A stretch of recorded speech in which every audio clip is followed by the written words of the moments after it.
Good morning, students. We have completed about the Chandragupta II, who was also called as Vikramaditya.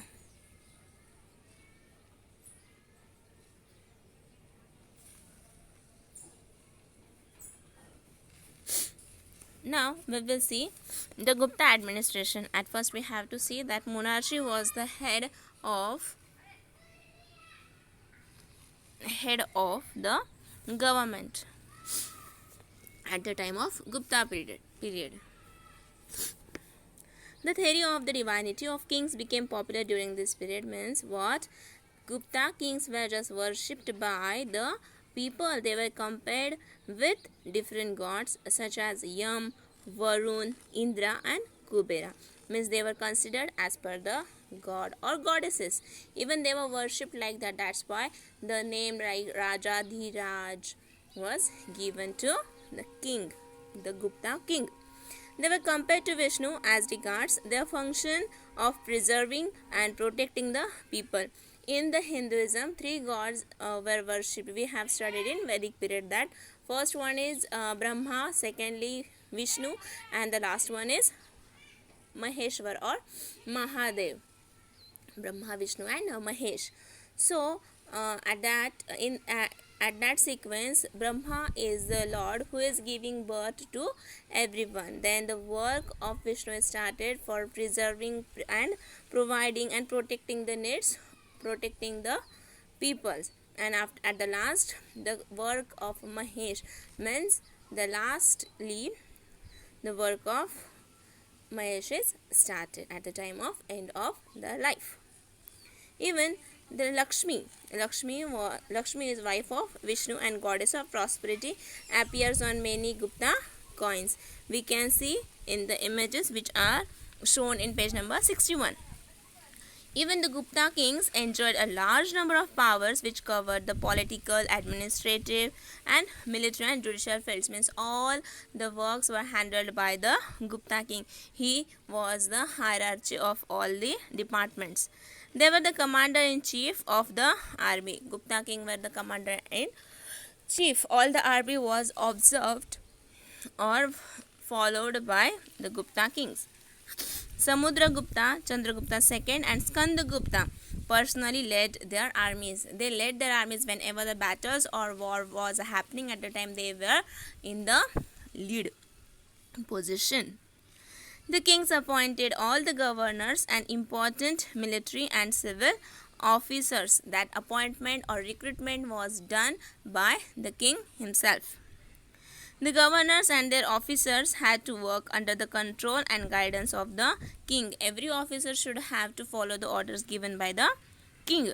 Likewise, the central secretariat also worked under the supervision of the king. There are also some secretaries, those who are working under the or assisting to the king. The central secretariat also worked under the supervision of the king. The king was the source of all honors and titles. All the honors, titles was just given or offered by the king himself. All land in the country was the property of the king, who could give away the same to anybody he pleased. If that was the wish of king to offer or just gift the specific land to anybody, because all the land belongs to the king. He could construct dams, give shelter to foreigners, impose, recover and remit taxes and give justice. Means all the departments were observed by the king. Likewise, we can just see now president is handling that all the things, but he is doing that thing by the suggestion of whom? The prime minister and the council of ministers. If any property was unclaimed, that went to the coffers of the king. If there was such kind of property who is not having any owner at the time, that was just submitted or just went in the treasury of the king. The king's pompous titles, kings got the titles such as Parameshwara, Maharaja Dhiraja and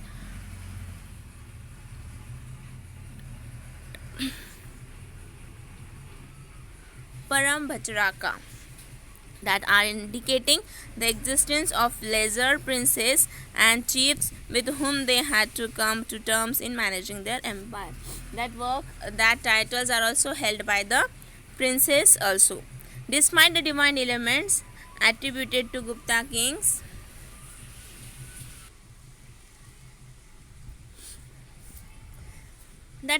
despite of that all divine elements that are Gupta kings, the Brahmins as the chief custodians and interpreters of law.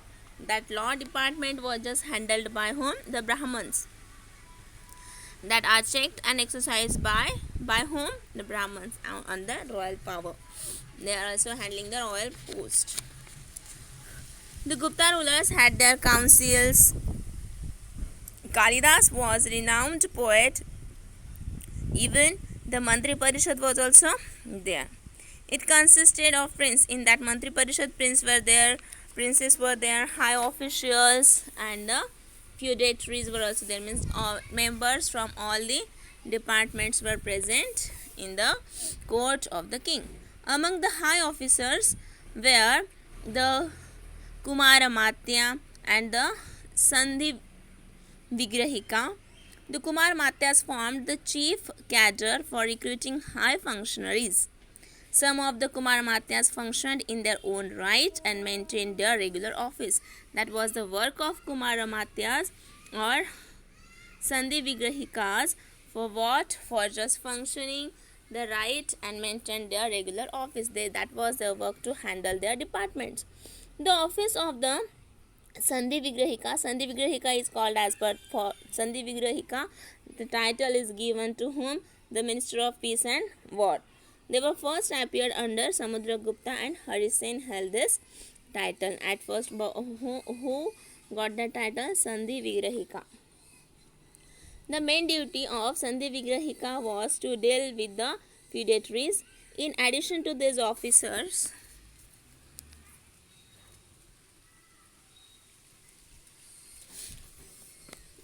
there are references to a dozen other officers engaged in managing military, fiscal and rural matters. All the matters were handled by the chief in charge, but they were also assisted by near about dozen of ministers there. The growing importance of cavalry is supported by seals and inscriptions. Civil officials such as Amatyas, Kumaramatyas, they performed military functions or were promoted to the rank of high military officers. That was the work of Kumaramatyas and Amatyas, to give promotion to the military officers. There were officers connected with land transaction. Some of these maintained records of land and sales and other records connected with land. Transactional officers were also available in the court. Revenues might have been collected mostly in king, but rich peasants probably paid in cash. Most probably they were paid in cash.